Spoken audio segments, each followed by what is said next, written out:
नमस्कार, मैं संतोष सिंह। तिवारी बाबा, देखिए आपके विभाग में चल क्या रहा है।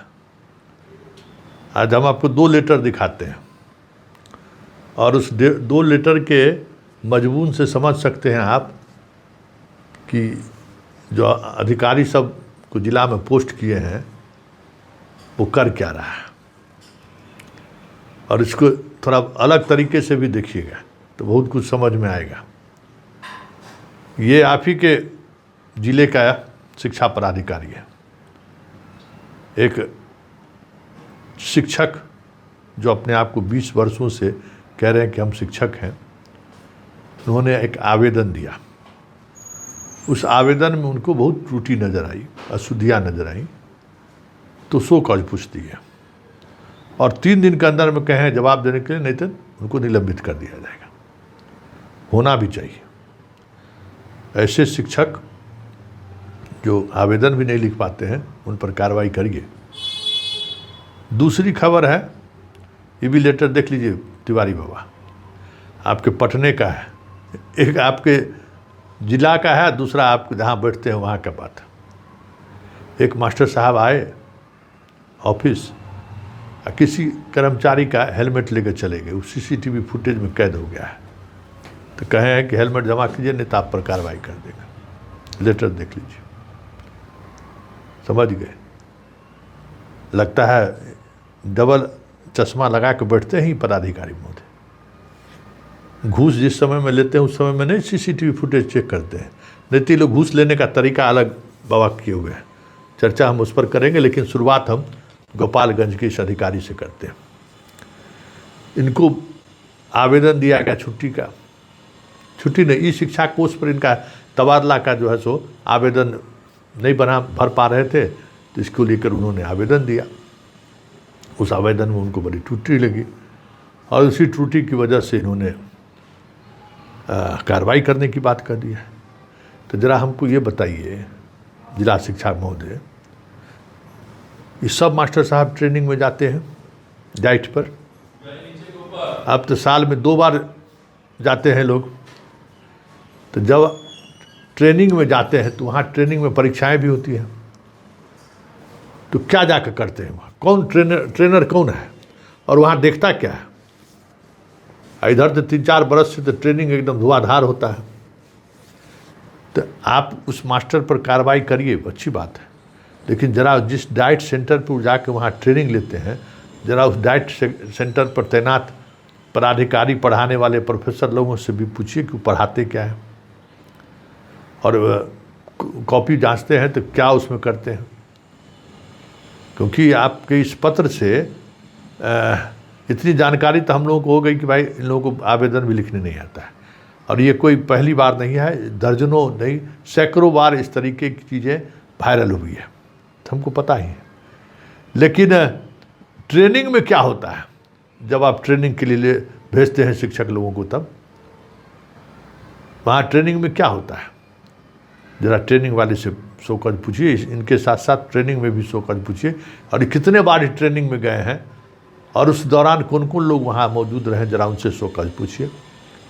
बीमारी मास्टर नहीं है, बीमारी ट्रेनिंग देने वाला लोग है, जहाँ भोजन भात से लेकर रहने खाने पीने सब का व्यवस्था सरकार करती है। हज़ारों हजार रुपया खर्च होता है एक मास्टर पर और करोड़ों का बजट है रिफ्रेश कोर्स कराने को लेकर। तो ज़रा उस पर भी हाथ डाल के देखिए ना।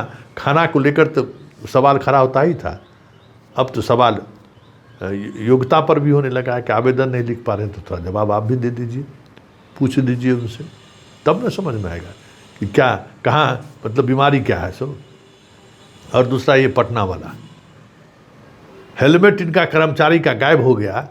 हो सकता है कि मास्टर साहब को ध्यान नहीं रहा होगा, हेलमेट पहन के नहीं आए होंगे, या हेलमेट पहन के आए होंगे तो कहीं और छूट गया होगा, ध्यान नहीं रहा, उठाए चल दिए।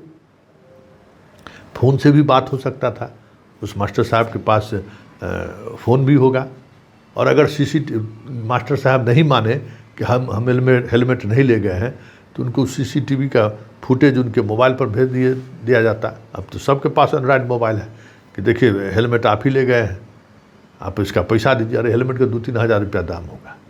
लेकिन इस एक हेलमेट के लिए इस तरीके का पत्र जारी करना तो कहाँ तक सही है? अरे शिक्षक है ना, है? हो सकता है गलती से गया हो सकता है कि ध्यान उनको नहीं रहा होगा, हेलमेट लेके चले गए। और अगर हेलमेट लेके चले गए तो इस तरीके का पत्र जारी करके सार्वजनिक तौर पर शिक्षक का अपमानित करने से क्या मिलेगा इस अधिकारी को? अरे शिक्षक बहुत सामान्य पोस्ट है ना। जितने लोग देखेंगे पत्र, क्या कहेंगे कि मास्टर साहब हेलमेटो चोरी करता है, क्या इमेज जाएगा मास्टर साहब के ऊपर? और जब मास्टर साहब का इमेज नहीं रहेगा तो जिला शिक्षा पदाधिकारी को कौन पूछेगा? अफसरशाही खाली दिखाने के लिए कि हम पदाधिकारी हैं। बताइए, एक बार भी इस आदमी को समझ में नहीं आया कि हम इस तरीके का पत्र निकाल के मास्टर को जलील नहीं कर रहे हैं, पूरे शिक्षा विभाग को हम जलील कर रहे हैं। क्या मिला इस पत्र के जारी होने से? जबकि ये बातचीत से भी इसका समाधान निकाला जा सकता था। और ये पत्र आजकल सोशल मीडिया का ज़माना है, पूरे देश में वायरल हो सकता है। क्या कहेगा, देखिए बिहार में मास्टर लोग कैसा है, हेलमेट चोरी, कर्मचारी का हेलमेट चोरी कर लेता है। इसका भी तो ख्याल किए रही होते। तो जनाब भी आए हैं दूसरे रास्ते से पटना, ये इतना बुद्धि विवेक के साथ अगर सोचे रहते तो इस तरीके का काम करते नहीं। यहाँ तो ह्यूम में काम होता है, पटना में तो एकदम अलग अंदाज है। यहाँ आप सोच नहीं सकते हैं कि क्या हो रहा है, नहीं हो रहा है। लेकिन एक बात जो सबसे महत्वपूर्ण बात है, जिसको सोचने और समझने की जरूरत है, इस पदाधिकारी को नहीं दिखता है कि बाहर में जो डब्बा रखा रहता है, पटना जिला में देखिए शिक्षा पदाधिकारी महोदय आवेदन वाला डब्बा रहता है, और हर महीने जो है शिक्षक लोग उसमें पैसा डालता है। पता करिए, आपको पता होगा ही, 1000 रुपया लिफाफा में जाता है। किस चीज़ के लिए है? उस CCTV में नहीं कैद होता है? ज़रा उस CCTV में कैद पता करिए ना। एक बार तो हमने खबर चलाए थे तो विजिलेंस रेड किया था तो डब्बा पकड़ा गया था। पटना का ये जो है सो कोई नई बात थोड़े है, पटना में तो सब दिन यही काम होता है। तो डब्बा में कौन हेडमास्टर साहब, मास्टर साहब डालते हैं और कौन कर्मचारी निकालता है और फिर लेके लिफाफा फाड़ कर कहाँ पैसा का बंदरबाट करता है, ये लोग नहीं देखते, ये चेक नहीं करते हैं। लगाइए CCTV। तो हेलमेट चोरी मतलब बताइए ना, कबूतर को मारने के लिए बोफोर्स तोप का इस्तेमाल कर रहे हैं, यही ना हुआ कि आपके पास सब तरह का हथियार है तो आप जो है सो बोफोर्से का इस्तेमाल कर दिए। तो इस प्रवृत्ति से हमें को लगता है कि बचना चाहिए शिक्षा विभाग को। इससे विभाग की बदनामी होती है और कुछ नहीं होता है।